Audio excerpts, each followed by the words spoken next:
Greetings, everyone. I'm Deji. I'm joined today with my good buddies at SCWRM, Jovah and Shiori. So, say hello. And we're ready! We're ready. I hate everything about this. We're ready This was a talk mistake. about this movie.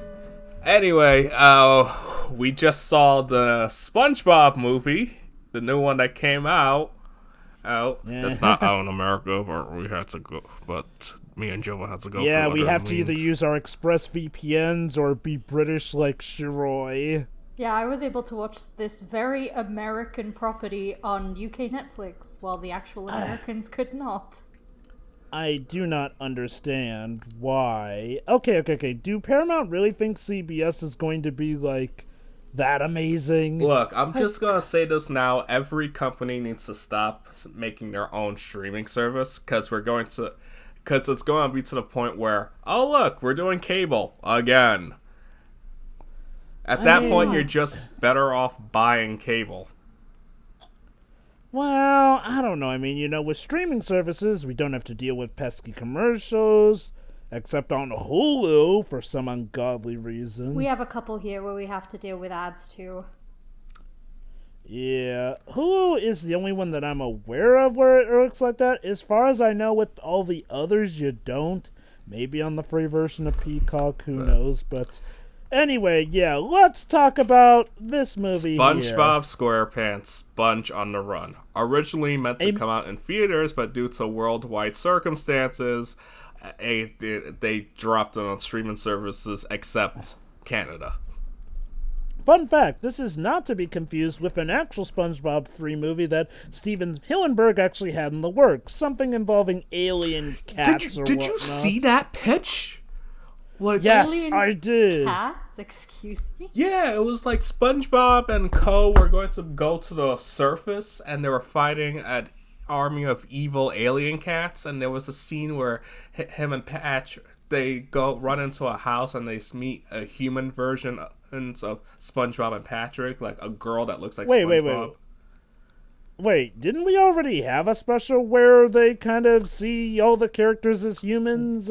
It's something different. It's like they were supposed to be kids that looked like Patrick and SpongeBob. And I was like, oh, that's weird. Okay. And there was Folks, scene where SpongeBob and Gary are riding a dolphin ship going to a black hole, and they're being chased by a majestic cat sentient being. And their lives were flashing before their eyes. It's like, what was this movie? I'm curious, what did you think of that pitch? I don't know. But, yeah. Thoughts on To the actual movie that we need to talk about. Okay, yeah. So here's the thing. While that movie pitch got rejected, this movie got accepted, and I have to say, this is one of the movies that I've had some of the most split opinions of, because this movie does have good going for it, but it also has a lot of dubious decisions. So, initial thoughts. Shiori, go first. Alright, well, since I literally came into this call right after watching the movie, like Jovah, I have very, very mixed opinions on this. It actually started off pretty well for me, and I was wondering, I'm actually enjoying this. When do we get to, okay. And it all became a bit of a roller coaster from there. What about you, Jovah?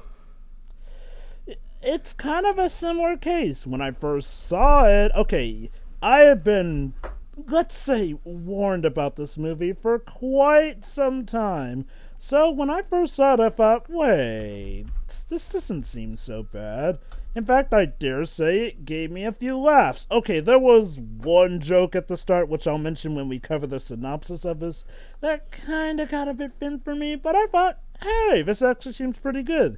The animation seemed good. It definitely felt like a SpongeBob property. Everything seemed to be fine. Until we got to a certain scene, which signaled things were going to get rocky. And it wasn't just that, then other issues started to show up. I found myself really kind of on the edge with how some problems seemed to be rising up here and there. And by the end of the movie, I literally didn't know what to think.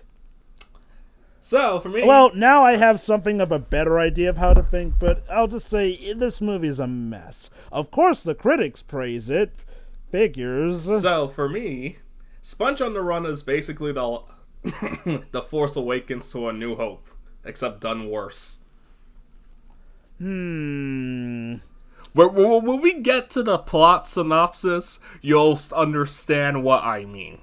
I'll take your word for that one. So, what were your first thoughts when watching it, Deji? I was like, this feels like a rundown of the first movie, except in reverse and not as entertaining.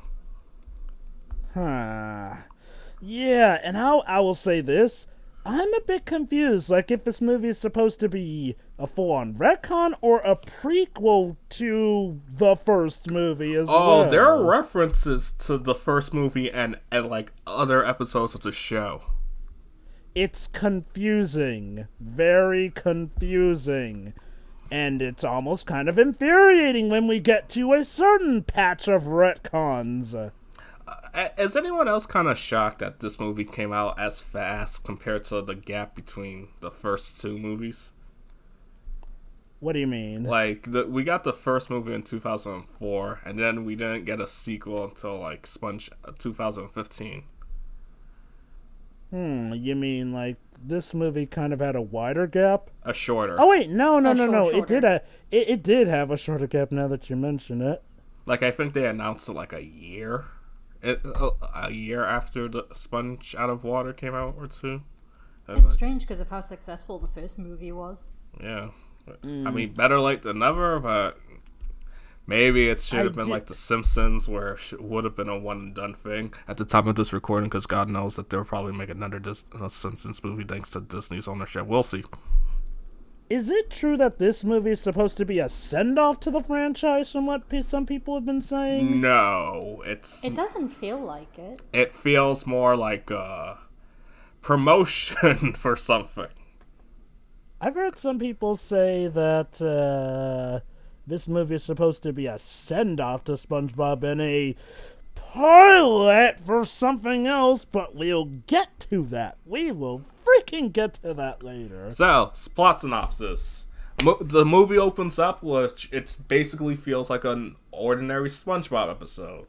He's just living his life, having a montage with Gary, and then goes to work. You see Plankton formulate a plan to defeat Mr. Krabs and get the formula. Basically, the same old stuff. And if you also look at his wall of failure, there are some references to previous episodes, like the cheat when he was a musician at that talent show. Keon Shazing. It was like, wait a minute. Yeah, okay. So, I will start off by saying, a lot of the references made at the start of the movie were actually fine here and there. I will say this, though. I went in with the mentality of, hey, this movie probably will be a different continuity, or maybe set some time before the first movie, like a lot of other stuff, maybe. At best, if it was going to be continuity-wise. My initial take was that this wouldn't be anywhere in the timeline. I mean, look, when it comes to continuity of the show, it doesn't really matter. The only thing I like treat as quote unquote canon is the first episode. First two episodes. It's funny, Deji. We'll get to it. Right. Shori, what did you think of the start of the movie? It was, I'd say, my favorite part of the movie. I'm still fascinated with the wall thing, because there's a part where Plankton's butt is chomped in half like Old Man Jenkins in the Worm episode. There's that robot SpongeBob that he tried to make when he wanted to remove his brain, and that failed. And there's even the Maximum Overdrive. I'm like, oh my god. I wasn't able to get a proper look at the wall, but yeah. I love how they reference also Plankton's penchant for having coin-operated machines. Why would he invent that? Coin-operated self-destruct. Not one of my smartest endeavors. None of these are your smartest endeavors. It's like, man, he would have won your if he own had inventions. He would have won if he had common sense. Well, or if he listened to his wife, maybe. Actually, it's funny you mention Plankton winning. We'll also get to that later in this movie. But, okay, let me start off with one of the reasons why I had very good initial impressions, and that's the animation. I initially did not have an opinion on the fact that they were completely changing up the animation. I know some people were split on it. Some preferred the original, more HD look of a show mixed with the occasional live-action stuff. But I'll admit, actually seeing it in action with this movie, they made very good use of it. And I think it looks great. Yeah. I don't know if it's just me, but slow frame rate animation seems to be becoming quite the trend lately. Thanks, Peanuts. And also Into the Spider-Verse. I was going to say, I haven't seen the Peanuts movie, so I was going to say well, okay, how much of an influence does Into the Spider-Verse have on it, considering, like, that came out late, it came out late into 2018, and this came out in initially May of 2020, which was probably done earlier than that. It depends. How long has this movie been in development, not counting Steven Hillenburg's original pitch? I think 5 years, maybe less. Like, it was in development for a while. Well, either way then. Okay, let's just say thanks to Peanuts and Spider-Verse for helping the trend become a thing. And I guess also, well, okay, maybe not Dragon Prince. That first season is very iffy with the animation. I mean, it's a good show, but iffy with the animation. But yeah, the animation in this movie looks absolutely gorgeous. If there was one thing to take away from this, is that, yes, they spared no expense with the animation. Kudos. Great. You did it. So, the actual plot. So, yeah, like Dej mentioned, it's basically SpongeBob enjoying a natural day with Gary here and there. Then he goes to the Krusty Krab, of course. To which he leaves Gary here. This is where things get... Oh, God, wait.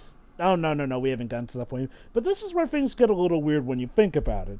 So, okay, you know the usual drill. Plankton plans to steal a Krabby Patty or the Krabby Patty formula here and there. After a date, the Krusty Krab here and there, things are locked up here and there, and SpongeBob needs to stay the night and clean. So, Plankton once again tries to steal a Krabby Patty because Mr. Krabs, in what I assume is a reference to that Dutchman episode where Mr. Krabs died from eating a rotten Krabby Patty, he of course wants to, instead of disposing of a Krabby Patty, save it as part of some Vincent sale. Classic Mr. Krabs. There's also a plot point with the robot that Sandy brought in. And she one thing that we should mention that because that happened before that, I think. Yeah. Okay, yeah, I'll say this. I won't say Sandy was absolutely bad in this movie, but am I the one who felt that she was a bit philanderized? No, Sandy's barely in these movies. She's just there. Well, I mean, okay, to be fair, in this movie she plays more I don't want to even say philanderized. It's just like she's there. She's not the main focus. Well, that's the thing. She does play a bit more of an integral role here, and my point is like, well, I never really got Sandy being all just about, oh, machines are the way of the future, and you also have to realize that this is the year 2021 technology has gone extremely well, and she also makes a joke about how robots are going to replace SpongeBob.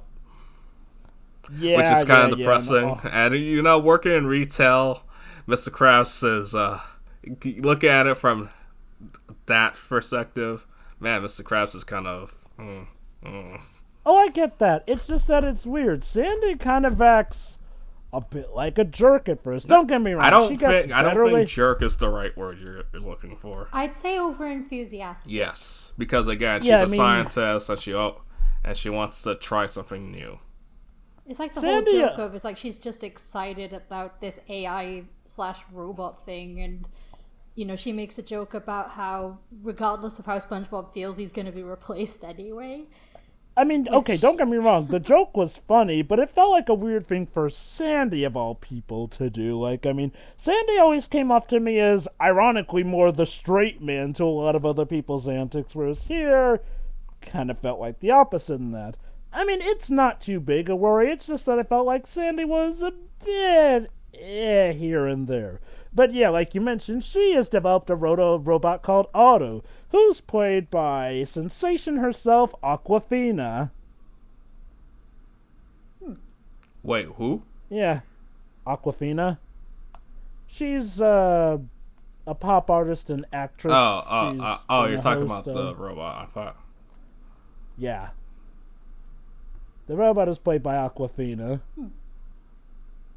But yeah, I'll admit, there are a lot of funny gags with Otto, as it's called. Of course, Mr. Krabs refuses it at first, but then, of course, when Sandy mentions how it could be cold and cruel like him, he, of course, takes it on board.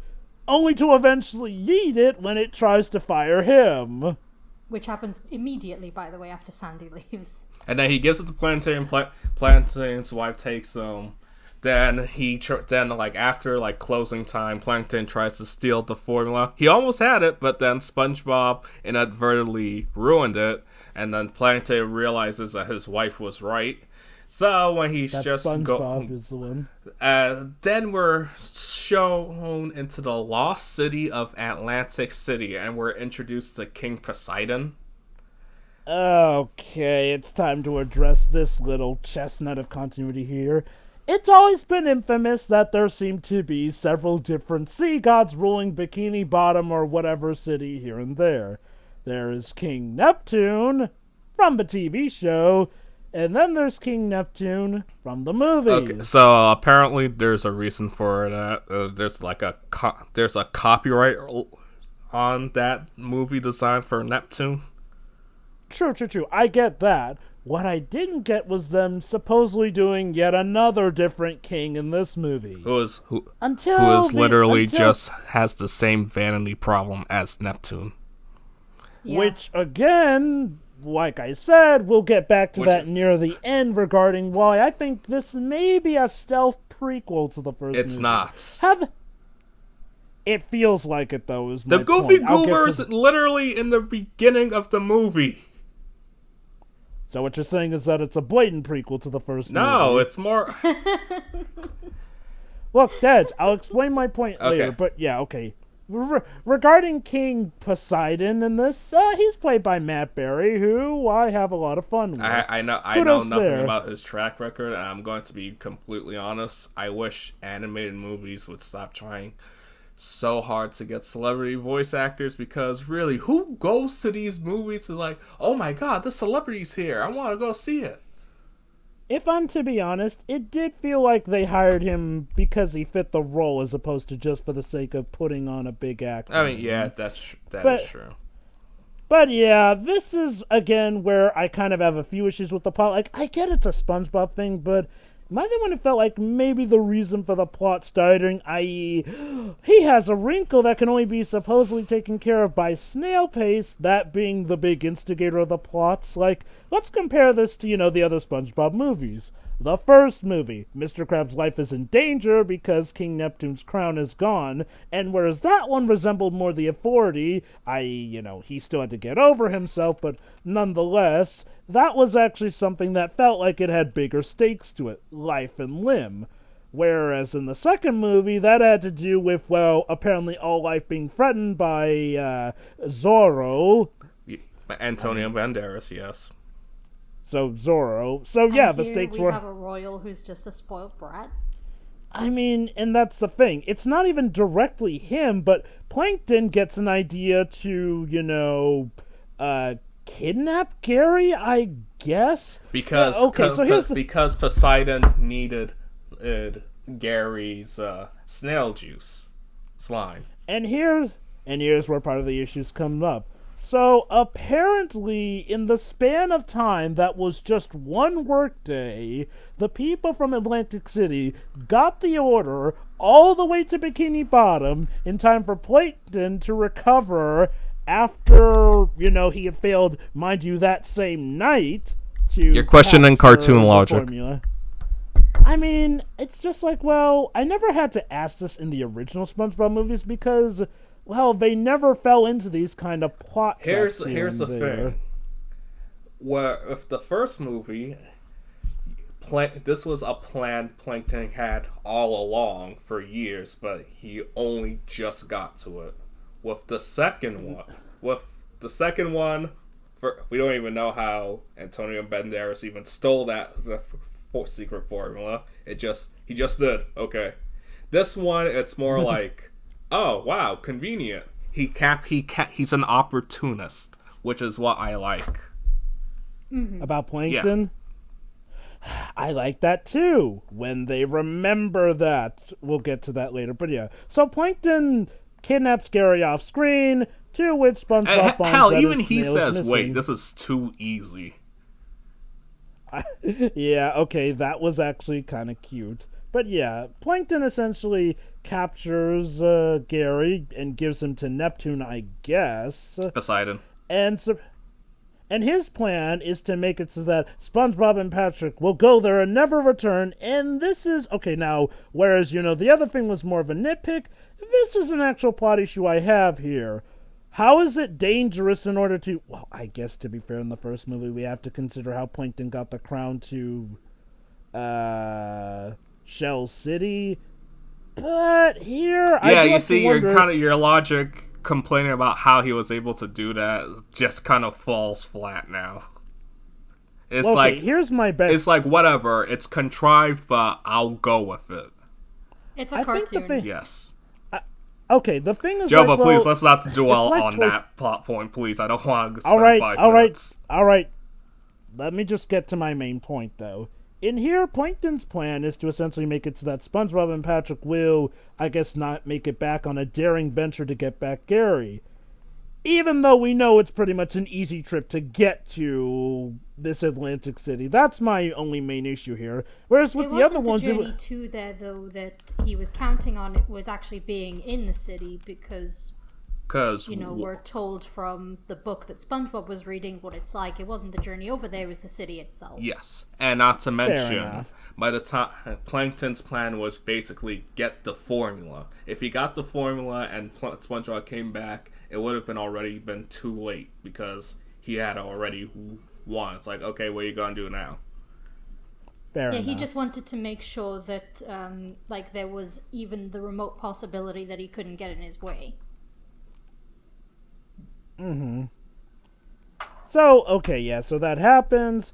SpongeBob puts up wanted posters. Patrick shows up. They pretty much put together the plan to get to Atlantic City and rescue Gary when they notice the note conveniently left for him. Obviously part of Plankton's plan. Yes. And Plankton sets them on their journey. The whole thing was his plan. He even conveniently had Otto drive them. Yeah. Yeah, kudos to him for making practical use of what he had. It's like you said, he's an opportunist. Of course, Karen doesn't care for his misuse of Otto, who she kind of adopts in this movie. I was gonna say, he became like a child to her. He used him for land development. I mean, for plot development. That wasn't nice. Well, plot development in more ways than one. And so there's a problem I have immediately. When they're on the road, SpongeBob and Patrick begin to bicker, talking about how tropey... For no reason, by the way. Talking about how tropey this adventure feels like. Like, oh, this is going to be like a buddy movie, like the first movie. But no, this is going to be about a singular hero. And they were actually getting angry at each other, and it's like, okay, fine, let's not get mad. I think it would have been better if they were just like glaring, and then they decided to laugh. It's like, yeah, let's just drop it. It was like, Which they kind of do for the first one, but because this was the point of the movie where things started to go wrong for me. Yes. Oh, really? Oh, yeah. guys, we haven't mentioned the elephant in the room here. How that special flashback of SpongeBob's. Oh yeah, how he remembered how he first met Gary at summer camp. I think it's time we refer to the big elephant in the room. I think we should probably save this for the end because it's more appropriate. Right. I'll just say this though. This is the first of many retcons. It's not really I don't think it's a retcon because we were never shown how SpongeBob met Gary. I don't know if you mentioned anything else because I BRB. A lot of the later stuff we can talk about, Yes. but I actually don't remember how SpongeBob actually met Gary. We're never told. It's just like, oh look, it's his pet. Okay. Cool. Okay, so here's the thing. It's technically a retcon by definition in that it adds past information to something that we didn't know already. It's not necessarily the kind of retcon you're thinking of where... I don't think that's not what a retcon is. No. It literally is. Like, a retcon is adding to past stuff. No, it's replacing something that already existed. No. That's the thing. It doesn't always have to replace something. Seriously, Okay. Trust me, I'm a comic book fan. I know how retcons work here and there. Look, regardless, though, let's just say it's not a bad retcon for now. So, back to the main plot at hand. So, the journey is on. But, with SpongeBob gone, the Krusty Krab is in trouble. So, can I just point this out? Does Mr. Krabs not know how to make a Krabby Patty? Is he that lazy? Well, Dad, it's not like we get a flashback later in the movie that shows Mr. Krabs perfectly making Krabby Patties. Nah. That would make that plot point absolutely stupid. I mean, granted, in the first episode, they had to deal with those anchovies and they were saved by SpongeBob, but it's like... I can understand Squidward not knowing how to make it, because, let's be real, he's a cashier, and just because you're a cashier doesn't mean that you're required to know how to cook. So here's the thing, but it does make me wonder, how are they functioning before SpongeBob was hired? That's what I was about to ask, because there are a few episodes sprinkled throughout the series where SpongeBob isn't around for one reason or another, and everything falls apart, and it's like, do you not have any backup staff or anything? No, of course not. He's too cheap. I really wonder if literally the Help Wanted episode takes place literally days after Jim left. Probably not. But yeah, that's the thing though. Mr. Krabs has to have known about the formula here and there. Like, so here's the thing about SpongeBob SquarePants episodes. For the most part, they don't have a strict continuity. But when something major is established, normally they will stick to that, or at the very least not contradict it outright. This movie kind of breaks those rules. This is again a bit of... Yeah, I do have to wonder, does Mr. Krabs just not remember the formula? No, he literally has the formula on him, as we see later, so... I mean, before it was at home under his mattress. I honestly would not be surprised if he just changes it up every now and then just to mess with Plankton here and there. But yeah, typical scene of the Krusty Krab now in ruins here and there.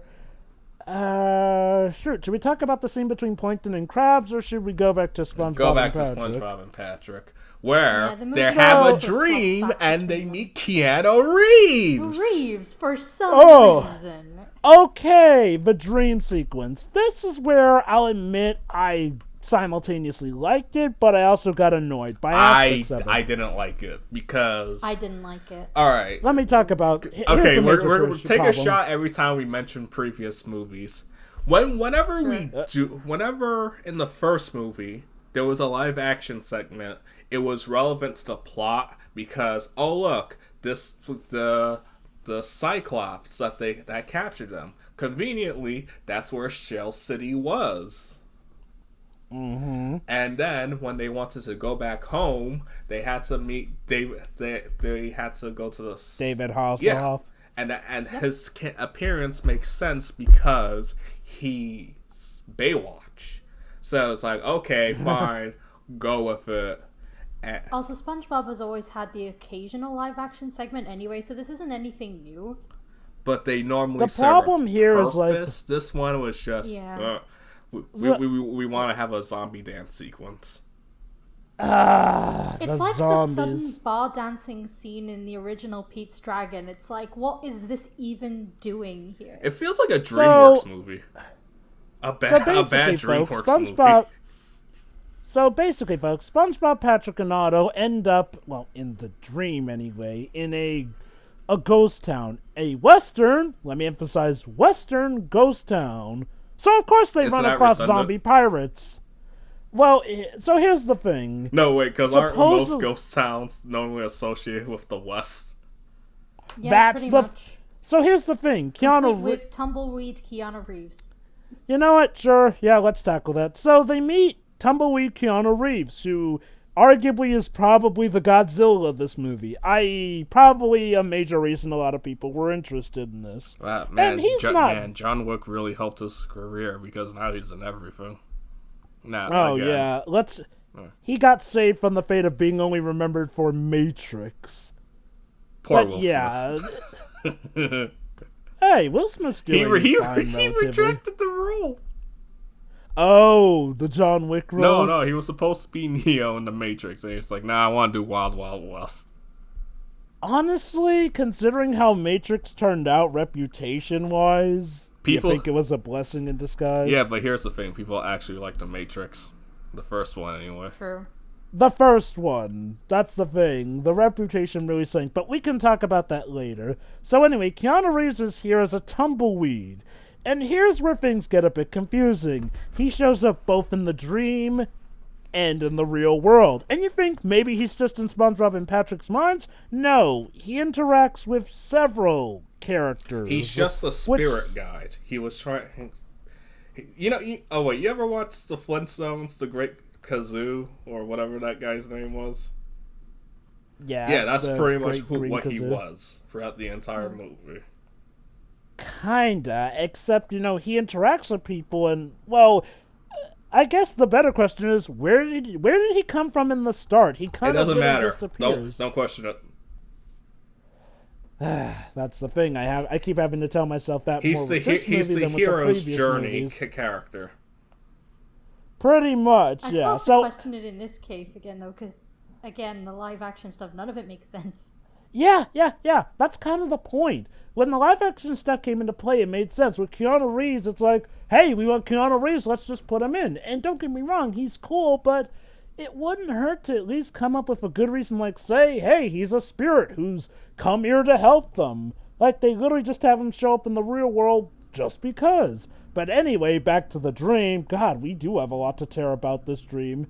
So, their task here is to free the cowboys, the zombie flesh-eating cowboys. Zombie wait. cowboy pirates, Yes. which is an amazing combination. Well, that's the thing. He only calls them zombie cowboys, even though they're clearly cowboy pirates. Like, I'm pretty sure they said pirates also. Yeah, they did. dead. Cool. You sure? Yes. Could have sworn they just said cowboys, but if they said cowboy pirates, I then, wrote it. yeah. I wrote down notes. Force musical with cowboy pirate zombies. Also, Snoop Well, Dogg okay, was okay. there. Well, yeah, and that was kind of cool. But okay, I know that you wrote that down. I'm just wondering if Keanu Reeves calls them that, because Yeah, I just recall him calling them zombie no. pirates. it doesn't matter because they still refer to him as that. Regardless, though, this is a pretty awesome concept, which gets pretty much jack all to do with the movie. Seriously, not only that, they wasted Danny Trejo on this. Okay, can I just point something out real quick? That's the second Spy Kids star that's been in a SpongeBob movie. I'm calling it right now. If they make another one, Judy and Carmen are going to be the antagonist at that point. That could be kind of interesting. Oh, because their father was the protagonist of the antagonist of a second And their movie. uncle is was an antagonist in this movie. Huh. Yeah. So, okay, so get this. SpongeBob and Patrick need to free the zombie cowboy pirates, which, yes, is as awesome as you would think it would, who dance in the meantime and whatnot. Because, hey, you like Thriller? I like Thriller. Yeah, that too. Obvious reference. Here is, again, part of the issue, though. This is such an out-of-place thing in the movie that it doesn't really get that much focus. The movie And just these kind of stops for this dream whatever sequence. And not only that, the way it's resolved is kind of lame. Okay, like Dej mentioned, Snoop Dogg is here to introduce El Diablo. I have a quick via question song. about that. It's a Snoop Yeah. Dogg in some sort of financial hole or something, because I've noticed that he guess he's in a lot of commercials and guest stars in a lot of things. Like, is he all right?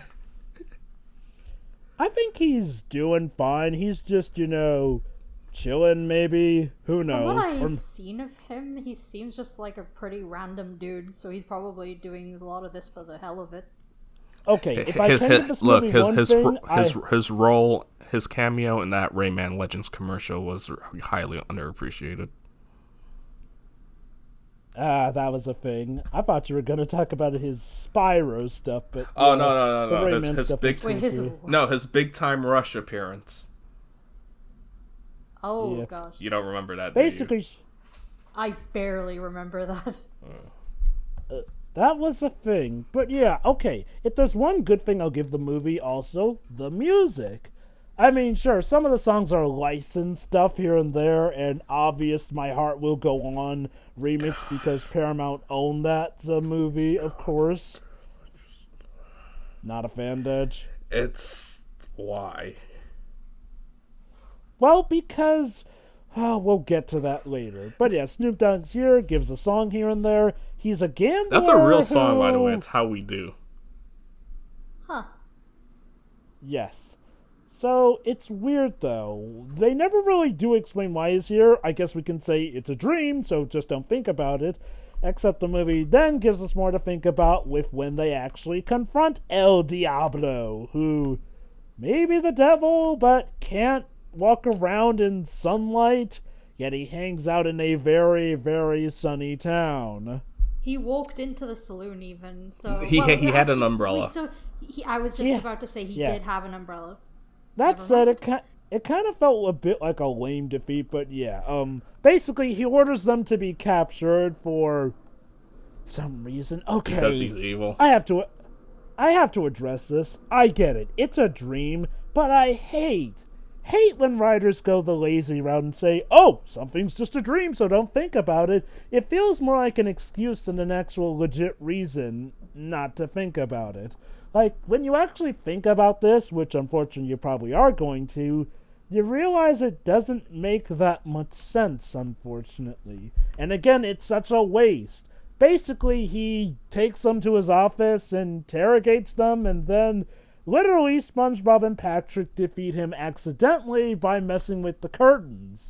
The curtains that could very well easily be moved because he accidentally let them out of the cage that he blasted.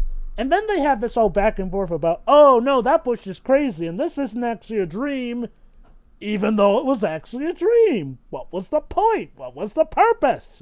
And well, again... It's kind of like, is it a dream? Is it a vision? It didn't really happen, or did it? I don't know. They have a coin now. Yeah, a coin that... and even the coin didn't really factor that much into stuff. It's kind of a shame. A little bit, but let's be honest, it was pretty much a Wizard of Oz sort of thing, where the you-know-what was in you all along. I'm not saying because that would technically be spoiling. Oh, whatever, it's the Medal of Courage thingamabob. But yeah, but essentially Spongebbob and Patrick defeat him, and that supposedly frees all the zombie cowboy pirates, who didn't really get to do anything. But then it turns out El Diablo was actually still alive, but as a it doesn't look tornado. Yeah, that's why I'm like, okay, next. I have a random question about that, because when SpongeBob and Patrick are leaving, they're still sitting in the bar drinking, and they're like, oh, you can go now, and they're like, what, wait a second, what? And it's like, oh, as soon as they realize that they're free, they poof away, but it's like, wait a second, what was he doing to keep you here? Because if you didn't do that until the second you realized it, couldn't you have done that before? I think they were just waiting for him to say, thank you, SpongeBob. Just for them to make their hair... It's... Just roll with it. Okay. I can't just roll with it, though. It's a waste of some really good talent here and there. I mean, okay, they use Snoop Dogg for what he's good for, rapping, but come on, give Danny Trejo more to work with. Hell, why not have made these guys the main antagonist? I could have totally have gone down for a SpongeBob plot where they have to fight against zombie cowboy pirates. Come on! What? No. They should go to Robot Pirate Island instead. Well, that would have been a great time to reference it. This, like I said, this is where the problems with the movie start to arise here. Talk about wasting some perfectly good plots here for... I'm gonna be honest, a lot of the plot in this movie feels like retreaded stuff we've seen in SpongeBob episodes. Considering the series, encountering, zombie pirates wouldn't be out of place at all in this show. Not only that, sure, zombie cowboy pirates, but yeah, let's think about it. We've already had the plot where Gary is missing. We've already had the plot where it turns out SpongeBob's friends realize that he needs them, they need him, yada yada yada. We have seen the Krusty Krab falter without SpongeBob for whatever reason. Hell, we've even seen certain things with Plankton done before in this as well. Speaking of which, how about we finally get to that scene involving Plankton and Mr. Krabs where... I had to do a double take at. So, Plankton's plan actually works. No, seriously, get this. Mr. Krabs is despondent here. The Krusty Krab is in ruins. Oh, right, yeah. And believe it or not, Mr. Krabs just gives Plankton the formula. Because he's defeated. It's like... Yeah. He's gone into a complete depressive state. So here's my issue here. I was expecting this to be a long con because, come on, this would not be the first time that Mr. Krabs has thought up an elaborate scheme to just make Plankton suffer here and there. But no, it's for real.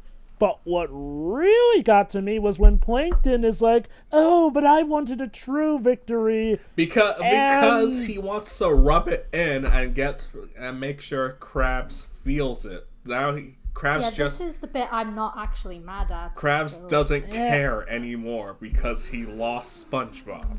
So it's all the fun has been sucked out of the victory. But like you said, though, he's an opportunist, though. But again, Plankton is also an idiot and an egotist as well. Again, I mean, okay, I guess you could maybe see with some leeway why Plankton would do it. But I kind of feel... Jovah, this is the same guy that made a robot, had him buy coral bits, put himself in $1, and then it was like, okay, so to be honest, I didn't think I'd get this far. Yeah, oh, fair enough. Okay, look, and I get it, you want to have silly stuff like that happen, I get it. But be consistent with it. Again, Plankton has had bouts where he doesn't really care if it's not that great a victory. He just wants the formula here. Because he wants to make sure he either got it from under Krabs' nose, or he was aware of it and took it from him right from the start. If Krabs just gave up because he straight up didn't care, it's a villain thing. It's like, wait... What's the point of doing this if I'm not satisfied? I get it, but the fact that he didn't even try to work with the formula when he had it is... It's pride. A bit jarring here and there.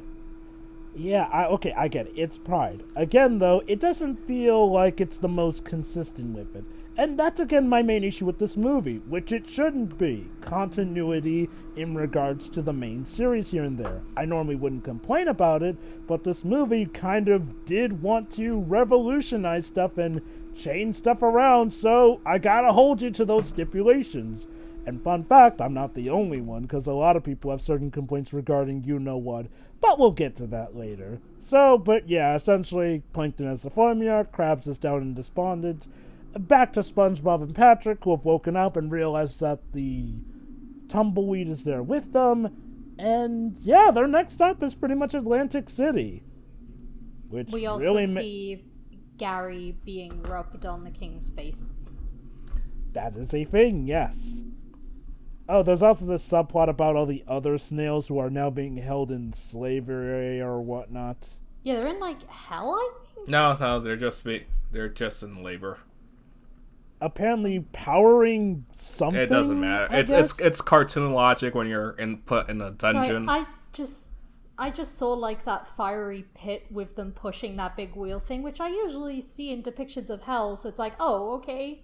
It's funny because Zombillennium did that as well. And then, like, when SpongeBob and Patrick arrive to the city, they start playing Living La Vida Loca. I'm like, am I watching Shrek 2? That was weird. I kind of thought that too, and I sang along a bit. Again, some of the song picks are fine. They are fine.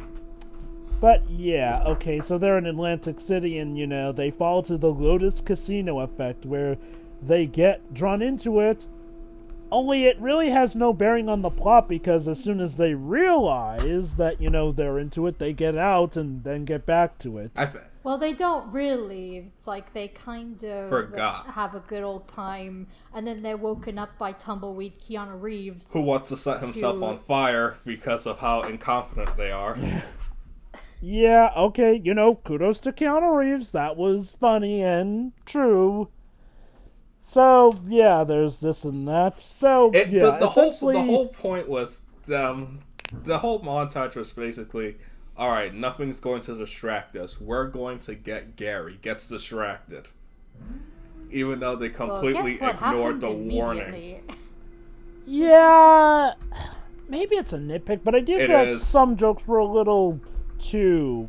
And also, Deji, you're really, really way too assumptive with that, but it does feel like some jokes were a little too easy to guess. Like, and don't get me wrong, I get some of the classics here and there, but, well, in regards to stuff that's obvious was going to happen, that was a little too obvious it was going to happen. Don't get me wrong, it was still fun and the visuals were great, but it did unfortunately make some of the humor predictable.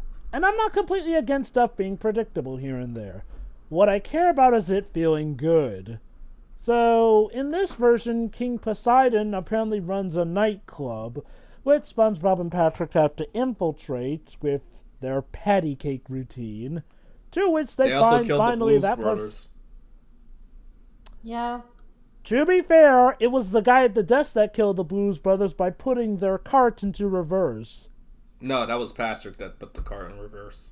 Yeah, he ran into them and yeeted them down whatever that thing was. Elevator. Yeah, you're right. It wasn't Patrick. It was the guy. He did press the button. I just watched it. Okay, fine. Oh, congratulations. Never mind. Sorry, Jovah. What?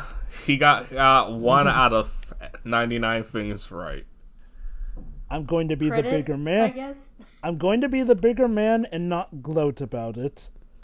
Out loud. So yeah. Thank you, Shiori. You pretty much called it. Just know that I'm prideful inside. For being the bigger man, you're not moving on. I'm just... Anyway, so yeah, Deji, you remember how we talked about the tropey bit where they talked about how tropey was? But then, obviously, because that would be stupid, they pretty much immediately said, yeah, let's not do it. Well, they do it straight here.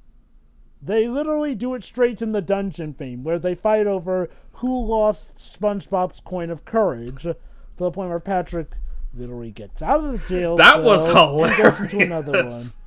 Now, yeah. It's like the second live action Flintstones movie where Barney is crying and gets out of the prison in cage, and then Fred's just looking at him like, "You're an idiot." Yeah. Okay, yeah, that much was funny. I'll give it that. That said, I was kind of a bit annoyed by the fact that they were actually playing the whole buddy movie thing straight for reals this time. Like, come on, guys, you already did it. You didn't need to go that far. Oh, we got a great gag out of it, but I don't know. Were you guys annoyed by it too? Because it felt inconsistent. Yeah, exactly. Elaborate, Deji. Like the first time that they were arguing, it was like, this is what the story is about. No, this is what it's about. No. Okay, I'm sorry. Let's not argue again.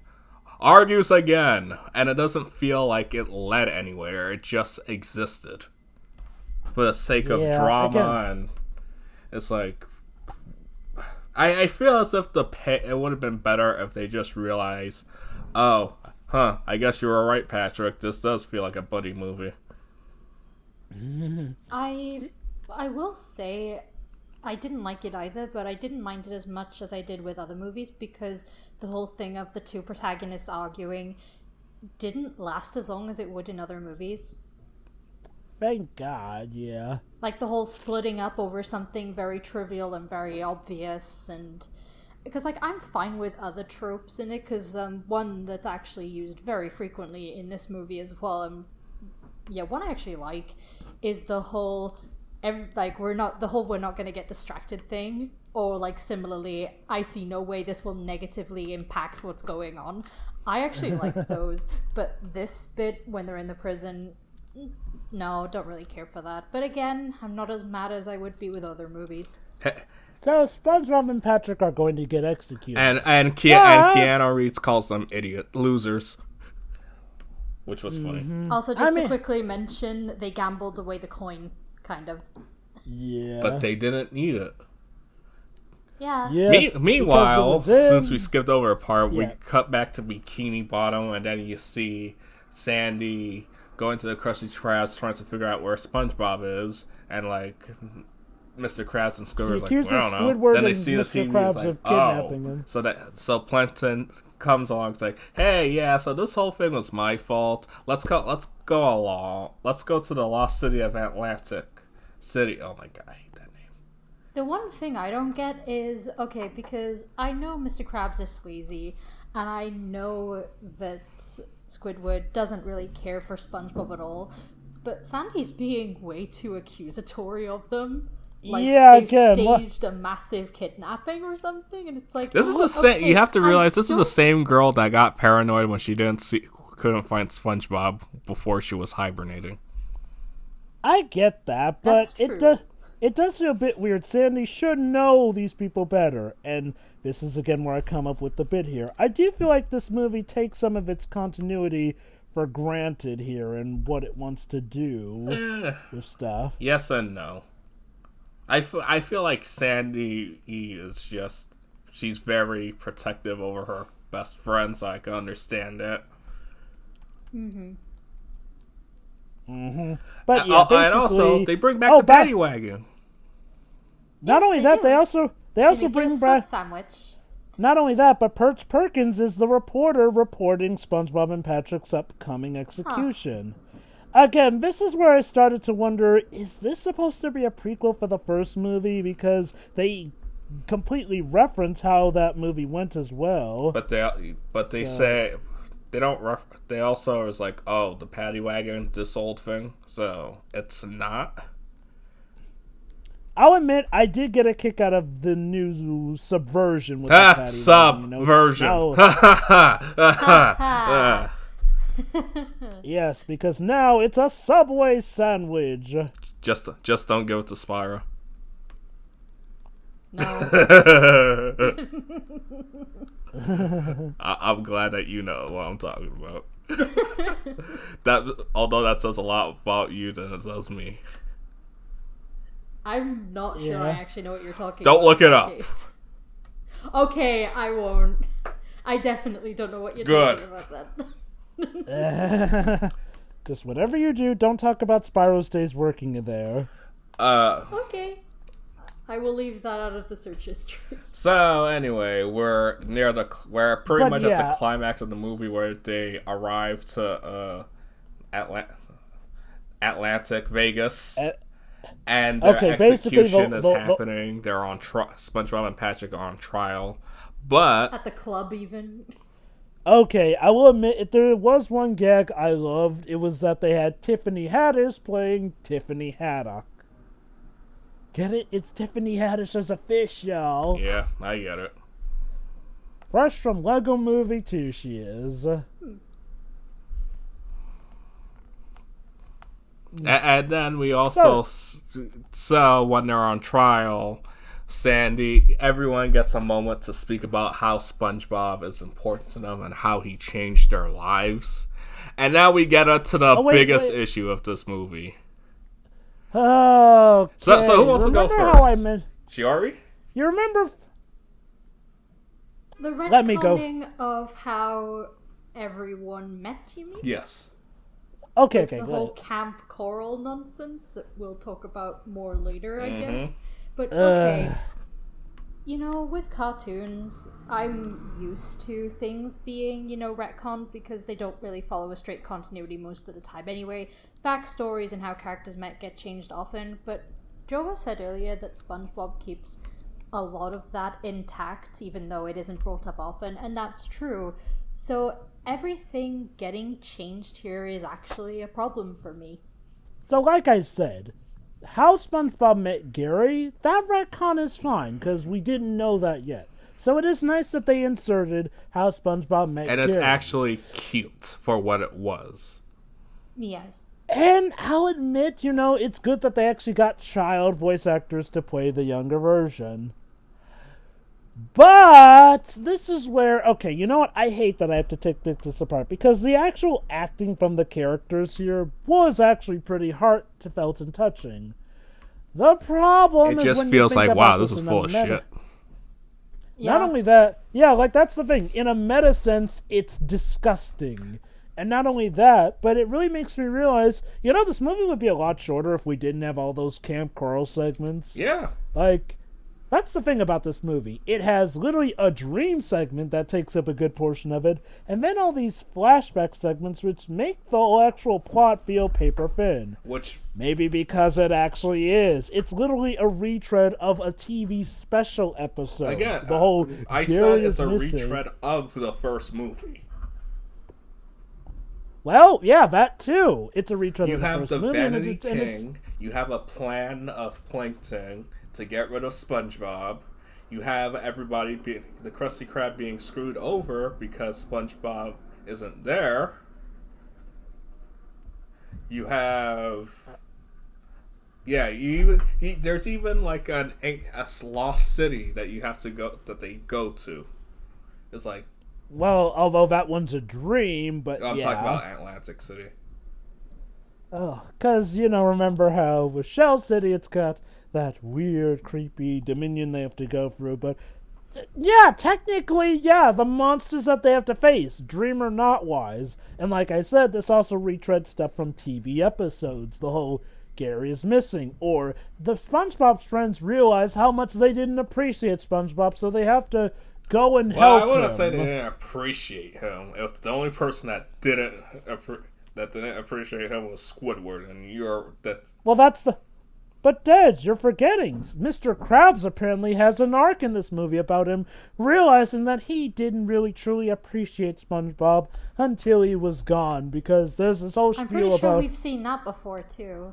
Yeah, Wait, is that the episode where he lost his memory? No. I think I'm thinking about the episode... Okay. Well, in terms of them coming to appreciate him... That's the episode where SpongeBob lost his memory. Mayor of a town. Yep, that was one of the episodes I was referencing, but the one me and Shiori were talking about was the one where Mr. Krabs realized this is the true value of SpongeBob when he trades SpongeBob for like 5 cents or whatnot. That's it. Yep. I hate that I remember this. Like, that's the thing. I was constantly thinking, I've seen this done before, and in a lot of cases, better. So, sure, wait, Jovah. What you're saying is, this is a Disney-made Star Wars movie? It has no identity of its own? It's just reusing things from the past? And I guess this is where you were coming from when you said that this is Force Awakens but worse. But now that you also mentioned this is also taking elements from specials, this feels like the Disney trilogy. Mm-hmm. Because, the Disney Star Wars trilogy as a whole also took stuff from the expanded universe, which Disney killed to make that new trilogy. So thanks a lot. I guess, it may be worse than Force Awakens. I wouldn't say it's worse than the whole Disney Star Wars trilogy as a whole. But the point is, this movie has no identity of its own. Yeah, about this though. And let's also talk about the retcons of how they met. Yeah. I'm sorry, sure, you were about to say something? Well, it's kind of a good leadway into this, what Deji just brought up. Of all the episodes and the references that are in this, and considering how we've seen, like, even Squidward has had positive experiences with SpongeBob and has even missed him on other occasions, you really had to retcon things to come up with a good excuse for the characters to support him. Like, you couldn't pick from the hundreds of episodes where you have interactions there that show this, but you had to change things. And this is where I come up with you the couldn't come up with anything? Yeah, this is where I come in with the inconsistencies about the continuity, because clearly some episodes have happened by the time of this episode, given the references to them. It feels a little Yet, insulting to the character more than anything for me. not only that, it feels insulting as early as the first episode, because the first of the flashbacks given during SpongeBob's trial, mind you, is given by Sandy Cheeks, who apparently met SpongeBob at Camp Coral. Summer camp. Is now a good time to mention that one of the writers for this movie was actually a writer from the first season? That makes it worse. Oof. Yeah, it really does make it worse. So, of all the things to retcon, you retcon the second half of literally the first episode of the series. To help. I could somewhat buy, okay, SpongeBob and Patrick were best friends and they're as kids. I'm like, sure, whatever. That makes sense. What I don't buy are the Squidward's and Mr. Krabs' testimonies as well. Because, like, isn't Squidward supposed to be, like, the goofy of the series? Like, where he's clearly meant to be the adult out of SpongeBob and Patrick? Like, he's clearly older than them. To be fair, that was never clear. Like, SpongeBob is... Let's say he's supposed to be an adult. Yeah, a young adult. Yeah, I assumed he's, like, in his very early 20s. Yeah, early 20s, and Squidward is, like, mid-30s or something like that. Well, apparently they're the same age now. Yeah, I know. Like, so, okay. No. So let's address the thing with Sandy Cheeks. Not only did she apparently meet SpongeBob at summer camp, because she somehow figured out about sea critters down there, and I guess maybe got her suit from someone else, because get this, SpongeBob was apparently responsible for her becoming a scientist. That's stupid. Even ignoring the fact that she was already a scientist to begin with. And this is where it's sad. The way that these scenes are portrayed is very touching. Again, except when you think about it's it. Like, and oh, you see that's what I so mean? Sweet. You see what wait a minute. Oh, you see what I mean? America finally got with Peggy. Hey, wait a minute. He was living his life while his best friend was alive and being tortured. Regardless, though, back to the main point. This is, again, the main problem I have with this movie. It's like, yeah, it's good until you think about it. And you didn't really have to think about stuff with the first two SpongeBob movies. The problem is that this movie raises such impressive questions that you have no choice but to think about it. Okay, you want to retcon history in SpongeBob? Fine. You want to retcon how SpongeBob met Gary into that? Okay, fine. It's not so much a replacement retcon, but a retcon that explains information that we didn't have before. But when you start doing stuff like changing up how SpongeBob met Sandy, Squidward, sorta Patrick, and Mr. Krabs to them all, by the graces of God, showing up at this one summer camp, which again we'll get into more, I assume, after we finish talking about the movie, to this, and it's like, was it really worth it? And okay, here's the sad thing. The scenes themselves are very touching. The problem is that they don't work. And that's what's very frustrating about this movie. It's like, on the whole, this movie should be good. The problem is how it does it that unfortunately keeps it from being all good in my eyes here and there.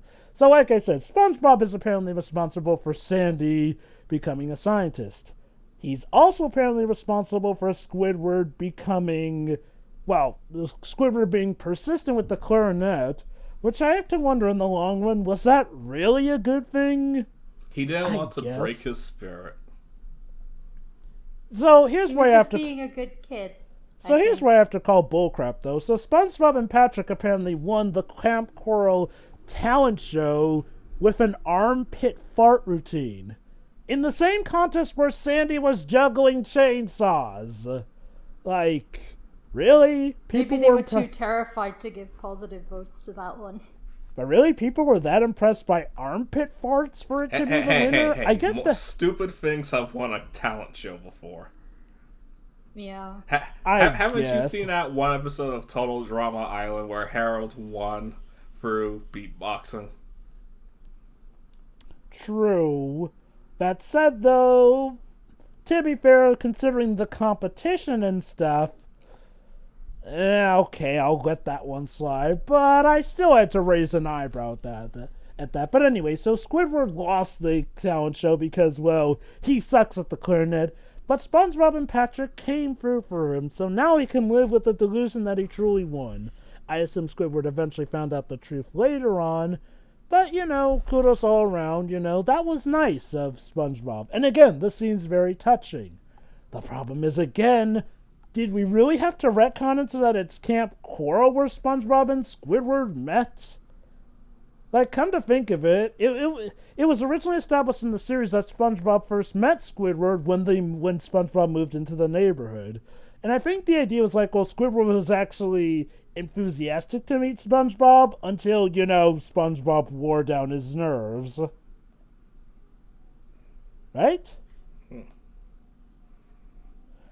Then you also have Mr. Krabs. It's because it was all SpongeBob's idea for how the Krusty Krab was made. Because if that was the case, why did he have to go through a trial for him to get hired in the first place? Also, why couldn't he make his own burgers? Yeah, that's the thing. We see Mr. Krabs making Krabby Patties at the start there. Is he too old to make them now? That's it?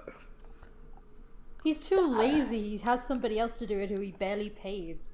Like, that's again, it's kind of a bit of a plot hole there, and one that they bring attention to. Usually the idea of plot holes is to steer direct attention away from it. But because this is such a poignant scene, no, attention is brought to it. Also, it retcons friend or foe. Sort of. Not entirely, but sort of. I sometimes, but at the same time, I guess when it comes to like continuity with this series, sometimes it's like they don't really care. It's like, yeah, that happened, but like I said, they also reference previous episodes with that wall of shame. So it's like things did happen. Even the first movie happened. In that, because you see Plankton putting on a mind control bucket onto somebody.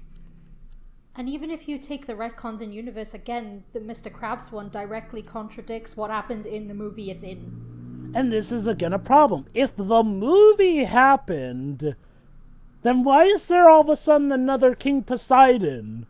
Because, King Poseidon was an important character in the first movie. Again, I get that we're not normally supposed to think about this stuff, but that doesn't mean that the makers of the movie shouldn't think about it themselves. There's nothing wrong with trying to pay attention so that you don't make a continuity-ridden mess of things.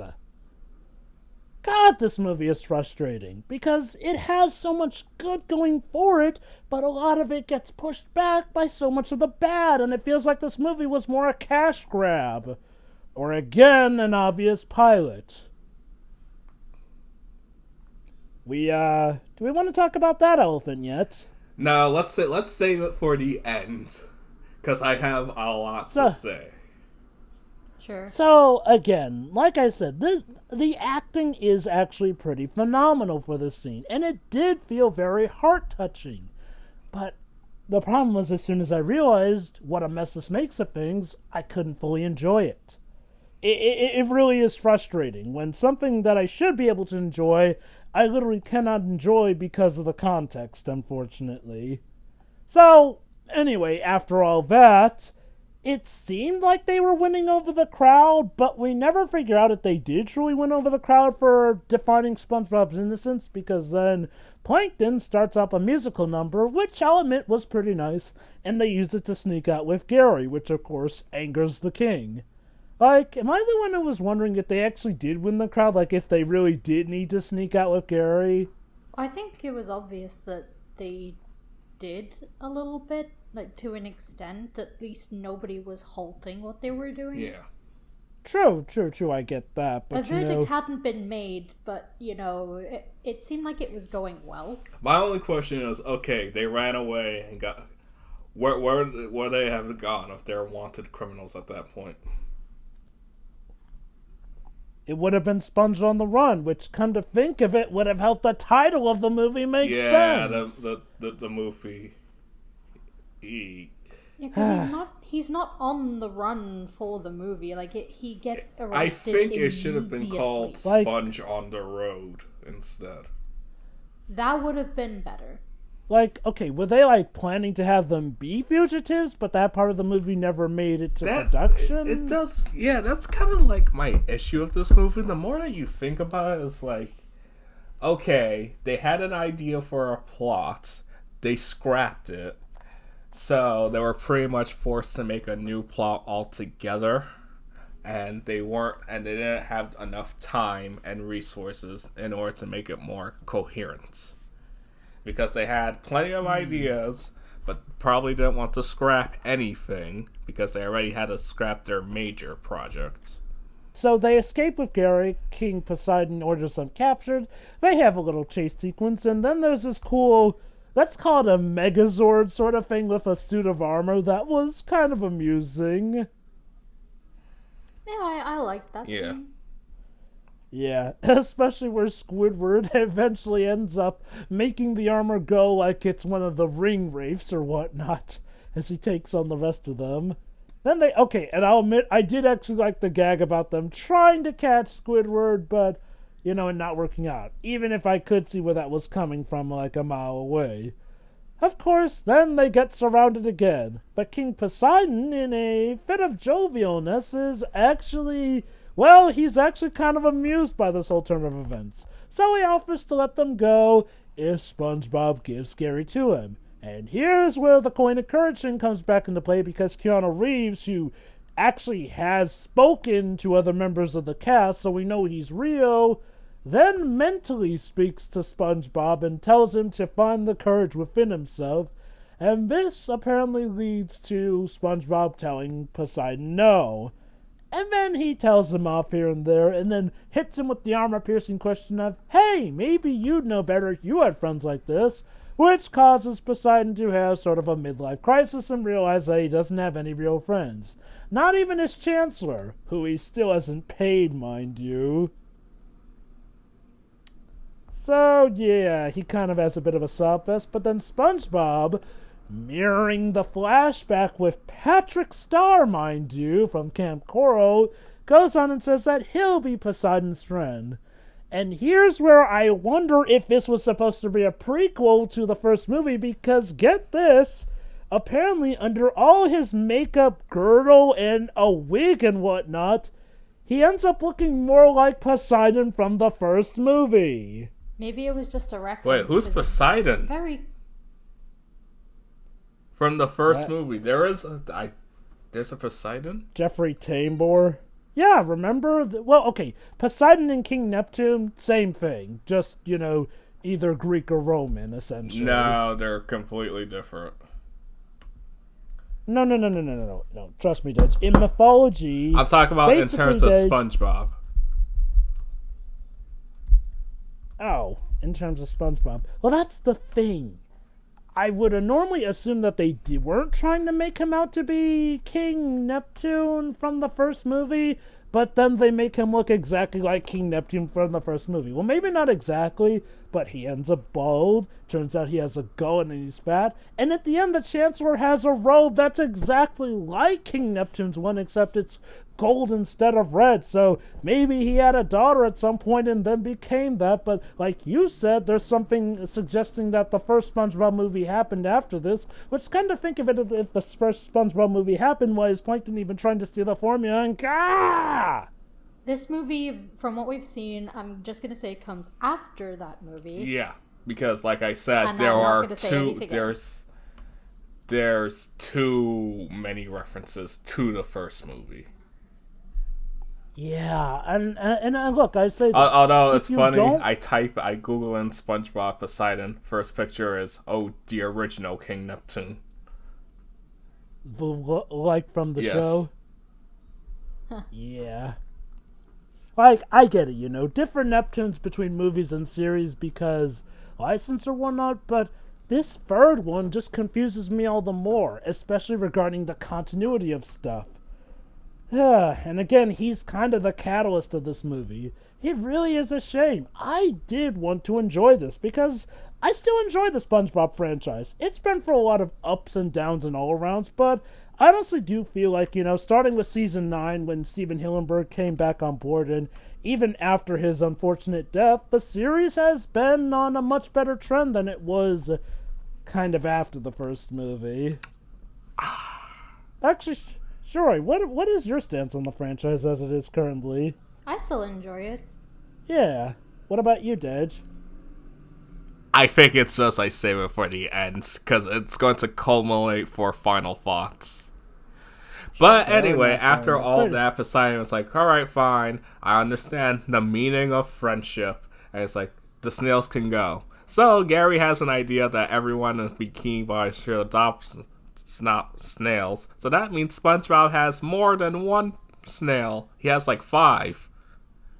And everyone has snails. Yeah, okay. Even Karen has a snail. Yeah, okay, so can I just say, did we really need the snail ending? Like, did we even really need... Okay, I get it, we had to give some resolution, otherwise people probably would have made theory videos on what became of the snails, but I think people are going to make theory videos after the movie comes out. It's like, okay, so where are the snails now in the newer episodes? Yeah, true. That is a thing, because...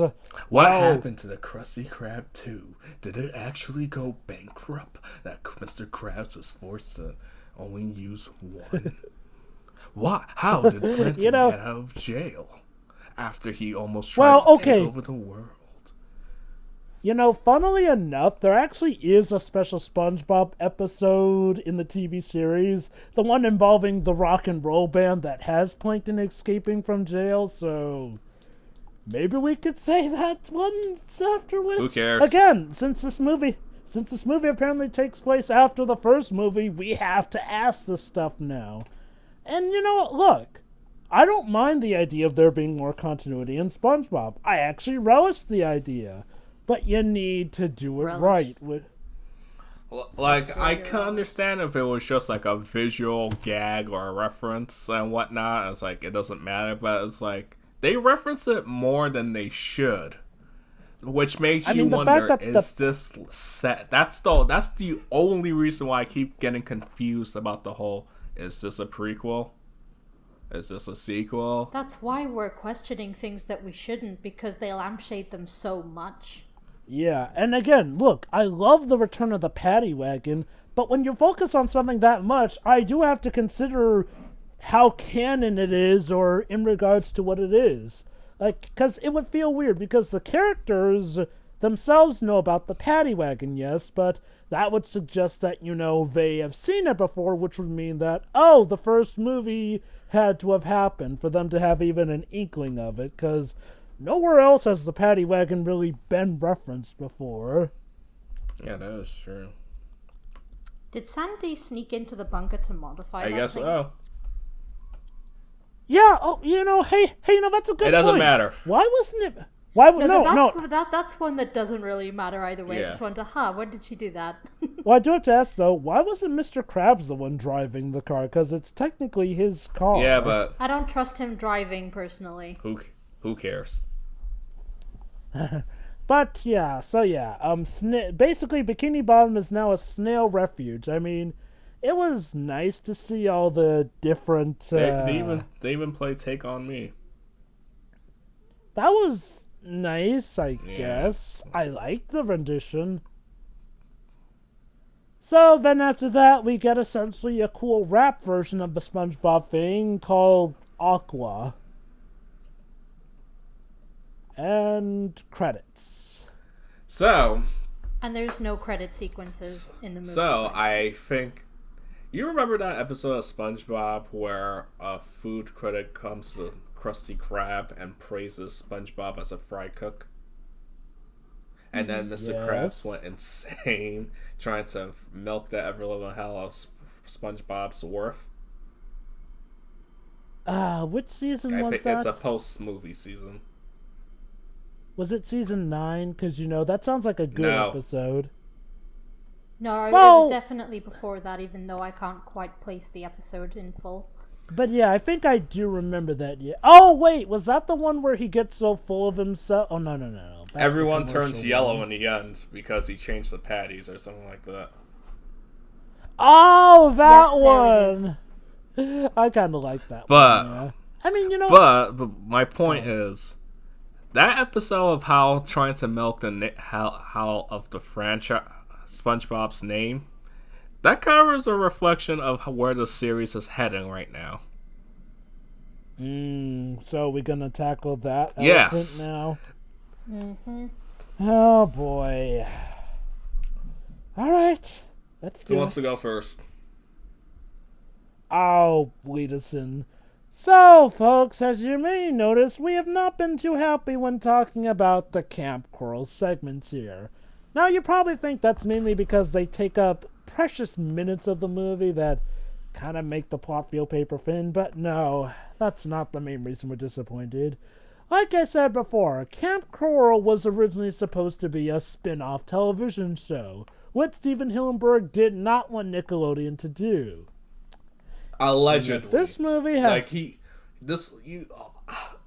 I can't even say, oh, they waited till he died in order to do this, because we don't know. We know that back in the day when he was still working on SpongeBob, he was against the idea of spin-offs and whatnot. And then, like, after the first movie, he left the franchise. So what we do remember is, like, when the idea of Camp Coral was first announced, everyone was against it, and it was reportedly... who used to work on the show said that Steven would have hated it.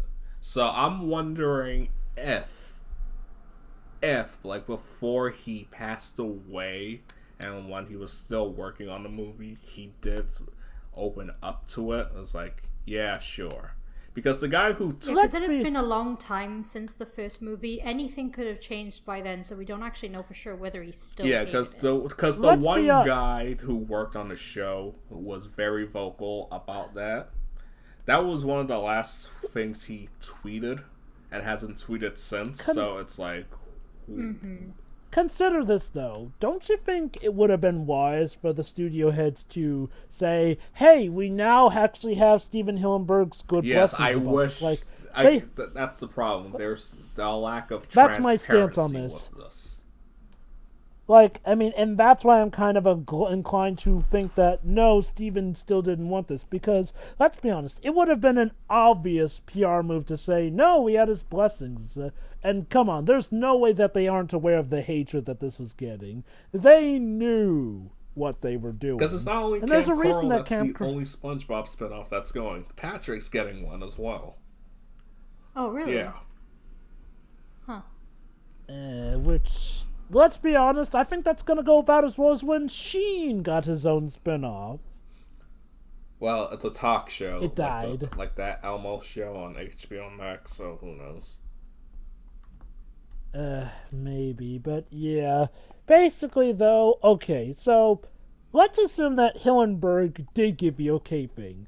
Really? A spin-off show for SpongeBob? That seems like one of the most insane ideas. No, seriously. Sure, some people might watch it, but SpongeBob is a show that has so much freedom that you can do so much with it that a spin-off kind of feels And pointless. also, why does it have to be a kid's little baby spin-off? Why are we going back to that trend? I don't like it. And I never really cared about it. It's like, okay, we're having a Minions movie, which is about Gru when he was a kid. We have Total Dramarama. We have the Madagascar spinoff when they're kids. Can I just say, Total Dramarama, of all things, yeah, okay, look, if they were at least going to stay in the spirit of the original show, I get that, but no, it's a show that clearly can't be canon because Chef's there. It's its own thing. It's like, why even? Just why? At least with something like, God help me, Muppet Babies or the Baby Looney Tunes show, I could see that somehow maybe working in their universe. Like, sure, they'll grow up to name and kill each other. Total Dramarama it's pretty obvious it's its own thing, considering that characters from 16 are there. Which just makes you wonder, what's even the point? Like, are you trying to market Total Dramarama towards kids? Yes. The point is, PR disasters could be avoided if studios were more transparent. Yes, and and this brings up... It's just... Why are we even doing this? Like, if there's one show that you could have easily made a spin-off of, It could have been Fairly Odd Parents. Yeah, Because they could could have have just given it about a different protagonist having fairies. They kind of tried to do, that in season 10 with Chloe. But her gimmick doesn't work. It really doesn't. I didn't watch any of the. You're not missing much. You saved your Shiori. Are you a fan of Fairly Odd Parents? I was, yes. Then you saved yourself a lot of anguish, because, oh god, look, you thought Steven Universe had issues? Fairly Odd Parents just became a ghost of itself more than Danny Phantom did in season 3. Ghost. But yeah, this is sort of my biggest issue with the SpongeBob Sponge on the Run movie. At the end of the day, the movie feels like it was a glorified pilot for Camp Coral. Like, really, let's think about it. The stakes were not that big in comparison to the past two movies here and there. We knew SpongeBob was gonna get Gary back, and it feels like they're kind of just going with the flow or going by the numbers, and so blatantly, too. It's a shame, too, because, well, think about it like this. What did this movie really give us, aside from an obvious pilot for Camp Coral? Like, when we look at the first movie, we can say that it gave us a lot of stuff like Goofy Goober, the Goofy Goober song, some new great memes, and the first time, well, okay, not the first time, but, SpongeBob with higher animation, bigger stakes, and Plankton actually defying the status quo here and there. And with the second movie, we got that and more. What did this movie really give us, though, that would you say is on par with the first two movies? I don't even think the second movie is good. I haven't seen the second movie, only the first. It's like, it's the most... Alright, I'm gonna... I have not seen the second movie, but I've heard more good than bad about it. Wait, have you seen it?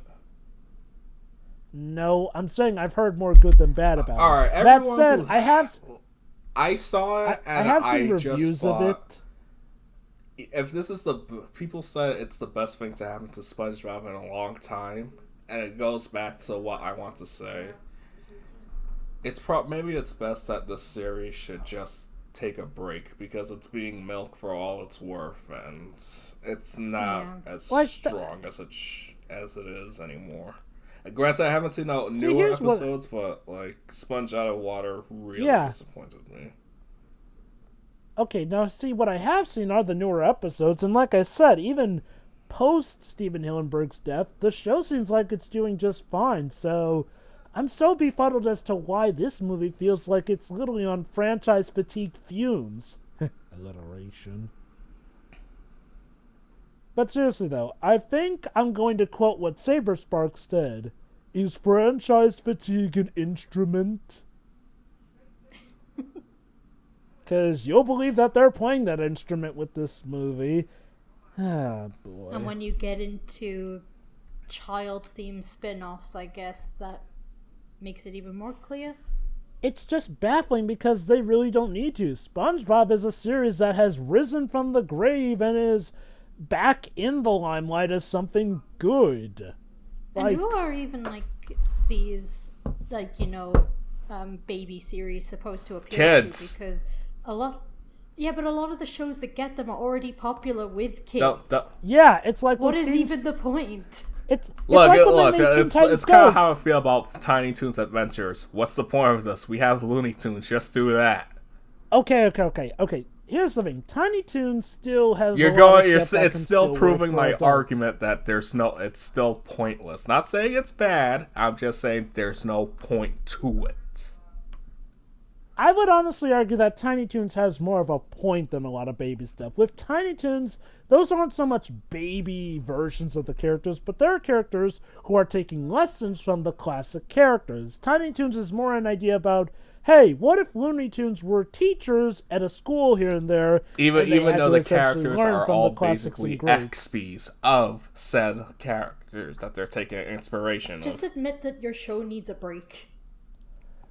Again, that's the baffling thing, though. I mean, maybe it's because, they ran out of episodes that Hillenburg made before he died, but We'll Did never this- know that. I Yeah, don't and think. it's like Nickelodeon has been making a lot of baffling choices. Like it it's just like I says a said, lot guys. that their only good idea in years was getting rid of Dan Schneider. Okay. But like I said, guys, so I said it, but what do you guys think we got out of Sponge on the Run as, well, okay, aside from headaches, considering how the continuity goes, what did we get out of Sponge on the Run that justifies this movie's existence? Nothing. No, nothing really. And it really is a shame because this movie has such good animation. Like, you know what I'm afraid of? Is that, well, if this movie does but fail... it's like, what's the point of good animation if there's no good writing to back it up? It needs to complement the other. True. My one fear is like, well, if, Paramount see that this movie isn't doing good, they'll do the stupid thing and think that, oh, we don't really need to put this much effort into the looks of our movies anymore, instead of paying mind to the fact that people aren't supporting it because of, well, the Apparently, dirty stuff it involving Camp is Coral. doing well on Netflix, so, Yeah, the rating's actually quite high. So, okay. How does one's success on Netflix get gauged? I don't know. viewership. Oh, Huh. well, a SpongeBob movie's gonna get a lot of that. Not to mention that they already made... Netflix is the one that paid for it to have it on their service. Yeah, it's a Netflix movie. Yeah, true. That kind of confused me because the opening credits seemed to suggest that this was a co-Netflix movie. No, that's just Netflix trying to stroke their ego. If you watch the new Pokemon series, it says a Netflix original series. Like, no, it's not. It really isn't. Okay. But yeah, I will say this. I don't know how I feel about its success being measured in how many people watch it. Because again, I don't want the makers to get the wrong idea that either, oh, people don't want effort, or worse, that they consider it a success that, they think, oh, people are willing to stoop for this level of quality. And let me say this, it's not a full-on bad film. There were things that weren't. Unfortunately, there's a lot of stuff that doesn't work. The movie started off very good, like, for me, but yeah, as we've discussed, the rest of it just is all over the place with some more, decent bits sprinkled here and there. I guess.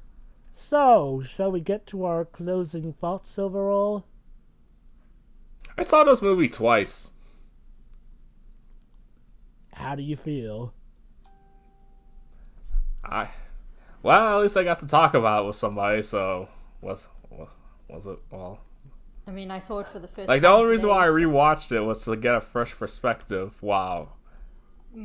Because Jovah was taking so long. It's like, hey, what are we going to do? Watch it. I'll find the time. What are we going to watch it? I'll find the time. That's the thing, I'm a very busy man, so yeah, we found the time today. Well, So, yeah. I tried to convince Marcos and Terrence to watch it. They said no. Oh. Well, okay, if I can say this, in regards to movies that I've literally watched just to get, a commentary in or whatnot, this movie didn't leave me crying from how bad it was, unlike, say, something like Star Wars The Last Jedi, so... I mean, you also watched the entire Twilight Saga, so... That was strictly because Tio kept picking it for commentary. Hey, you still We were went trying ahead. to get the series over with. Yeah. But yeah, let's get into our final thoughts with this movie. Who wants to go first? You. Go ahead. Okay, so like I said, at the end of the day, this movie is not entirely an abomination. Again, the issue is like, well, unlike the previous two, from what I've seen and heard, it has a relatively paper-thin plot, stuff that we've seen before, and arguably done better before. The casting is actually pretty good, I'll give it that, even if it does feel like they waste some of them. The problem is, like, well, with the paper thin plot, it feels like stuff like the live action sequence and the flashbacks are just stuff for padding, at best, or just shilling of an upcoming series that nobody really wanted, at worst. The characters are fine. They feel a bit off sometimes, but for the most part, they're fine. The music I liked. I liked the songs, and I'll admit I did like how, they run with the whole Kelpie G being an XP of Kenny G by having him play My a heart will saxophone go version on. of My Heart Will Go On. Yeah, here's the weird thing, though. It's clearly a saxophone sound coming from a clarinet. Like, come on, you couldn't have maybe Please stop recorded a nitpicking. clarinet version of it? But yeah, aside from that, I want to say I liked this movie, but I was too frustrated by it, by stuff it did, to fully like it. And it's really a shame because it does feel like a waste of some top-notch animation here and there.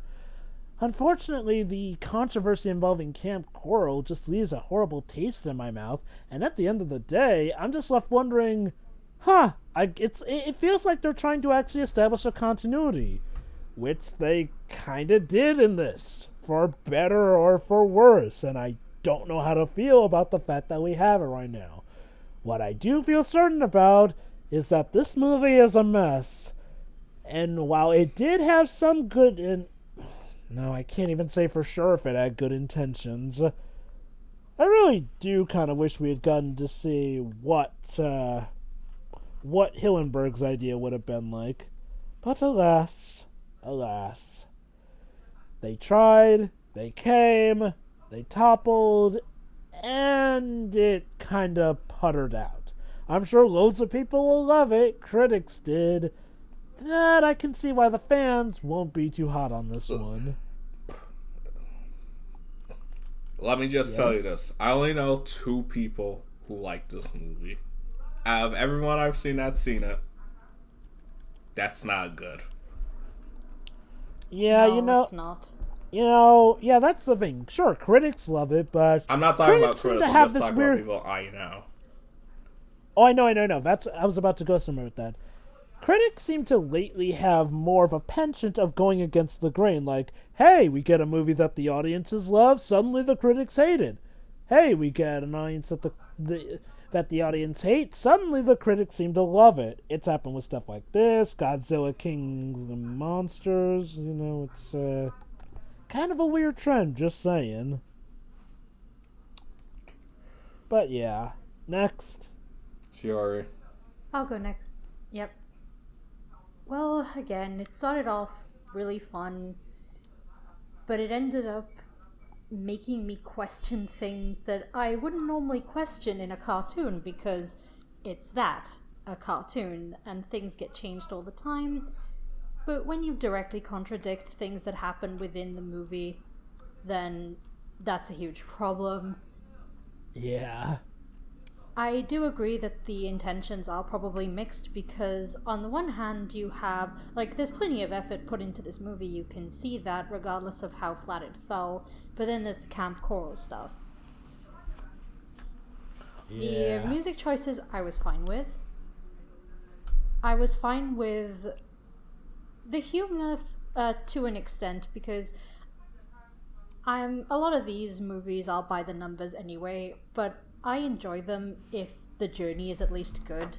It's like Detective Pikachu is pretty damn predictable at the end of the day, but it's a movie I really, really enjoyed.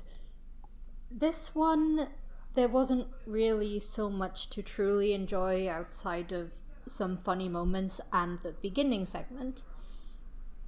And the only other positive I have is that the animation, and the acting is really good. Mm-hmm. I did notice one little thing, though. It didn't happen that often. It only happened in a couple of scenes, and I haven't seen SpongeBob for a while, so I'm not sure if it was because of the age of the actors at this point. But some characters' voices did drop for a split second. That Specifically was a bit weird. SpongeBob, Squidward, and Plankton specifically. It's just a weird thing I noticed, but yeah. Other than that, no. I mean, despite the way the plot went and the script in general, the actors did a pretty damn good job at conveying everything. And again, the animation is lovely. So yeah, I mean, I don't hate this movie. It's a little frustrating, but I'm okay with the fact that I watched it. Same. I didn't lose anything by watching it, so yeah, it's a mixed bag. Go ahead, Deji. Alright, so I just want to clarify something that we probably got wrong. Mm-hmm. Steven Hillenburg was involved with this movie. Like, he did write the outline for the plot, but apparently, like, they scrapped the original idea due to it being wanted for it to be a more grounded film. Grounded in SpongeBob. I think Also, by grounded I movie... mean not insanely, whoa, aliens and whatnot, or alternate dimensions and time travel. I think he just wanted to be like getting from point A to point B. Like Except the first movie, essentially. Except they're ignoring the fact that aliens have occurred in the series before, and okay, I get it on, a ground level, sure, but it does feel like, how do I put it? It feels like, it feels a bit hypocritical considering some of the crazy stuff that happens in this movie, per se. Because, we have some over-the-top zany stuff that happens here that I'd say is comparable to Aliens and whatnot. Again, the ghost, zombie, cowboy, pirates. Again, whatever. You've already made your point. But... Go on. But, again, regardless of the circumstances of what on with this film, I still don't think it was a good movie. And maybe... just maybe we need to take a break from this franchise or stop trying to, because Nickelodeon has pretty much written themselves at that corner where they have nothing. All they can rely on is SpongeBob, because they screwed over TMNT, they screwed over so many other shows. Oh yeah, they screwed over Avatar. They killed Fairly Odd Parents, though. That was kind of partly Butch Hartman's fault, but yeah. I mean, I think the only other thing besides SpongeBob that they can rely on right now is TMNT. No, not TMNT. The Loud House and that spin-off show. Oh yeah, isn't the Loud House kind of? It's good. It's just the creator is a weirdo, and that's why they fired him. So he's not involved with the show anymore. Yeah. But yeah, it's a movie. Let's just pretend none of this never happened. That seems to be the excuse a lot of people are, having with this from what I've seen. I'll treat it like Toy Story 4. There are only 2 SpongeBob movies. No, there's only one SpongeBob movie.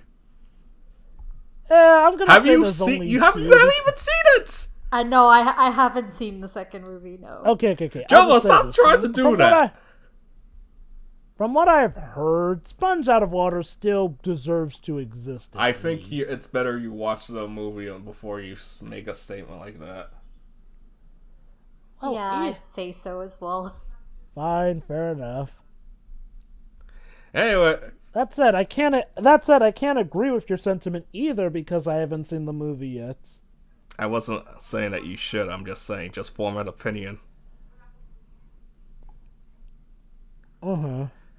But that said, though, this was fun, talking about this movie with you guys. Yeah. Yes, it was. And you know what? At the very least, I'll say this. At least we still have the show, that I have seen, and I can say is still good. I would say this movie would have hurt a lot more if the show was, like it was in between the movie and, let's say season 6 or season 7. Whatever. So, I guess this is the end. Please plug your channel. Yes, me and Shiori are from SCWRM, Swashbuckling Consular Regiment, which Deji will hopefully leave a link for in the description, like how we do for him when he guest stars on our stuff. Hint. Dude, the time this goes up, Splatoon has already been uploaded, so... Oh, Yeah, cool. that goes up tomorrow. Cool, so you'll link our Sure, channel whatever. there too.